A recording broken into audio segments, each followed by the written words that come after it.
தாவேக தலைவர் விஜய் முதலமைச்சராக பதவியேற்றதை தொடர்ந்து திருநெல்வேலியில் தாவேகாவினர் பொதுமக்களுக்கு இனிப்புகள் மற்றும் அன்னதானம் வழங்கி கொண்டாடினர். தமிழக வெற்றிக் கழகத்தின் தலைவர் ஜோசப் விஜய், பொறுப்பு ஆளுநர் ராஜேந்திர விஸ்வநாத் அர்லேக்கர் முன்னிலையில் முதலமைச்சராக பதவியேற்றுக் கொண்டார். இதனை முன்னிட்டு திருநெல்வேலி புதிய பேருந்து நிலையத்தில் தாவேக நிர்வாகிகள் சார்பில் கொண்டாட்ட நிகழ்ச்சி நடைபெற்றது.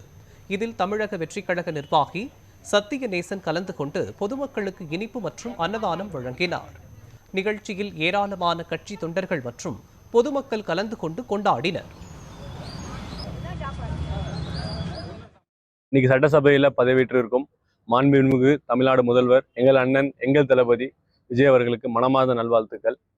நேற்றைய தினமே நாங்கள் எங்கள் சேவையை தொடங்கிவிட்டோம். நேற்றைய தினமே அண்ணன் முதலமைச்சராக பதவியேற்றதற்காக இனிப்பு வழங்கியும் பட்டாசு வெடித்தும் கொண்டாடினோம். அதைத் தொடர்ந்து மாற்றுத்திறனாளிகளுக்கு உணவு வழங்கியும் நோயாளிகளுக்கு உணவு வழங்கியும் அண்ணனுக்காக செய்தோம். இன்றைய தினமும் நாங்கள் அதை தொடர்ந்து செய்து கொண்டு வருகிறோம்.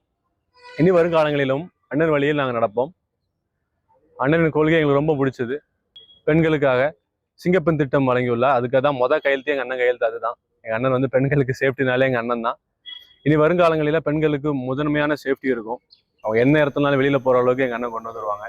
வெளிநாடுகள் இருக்கிற மாதிரி தமிழ்நாடும் மாறும். தமிழ்நாடு இந்தியாவுக்கே ஒரு எடுத்துக்காட்டாக இருக்கும் என்றது நாங்கள் நம்புகிறோம். கண்டிப்பாக எங்கள் அண்ணன் செய்வாங்க.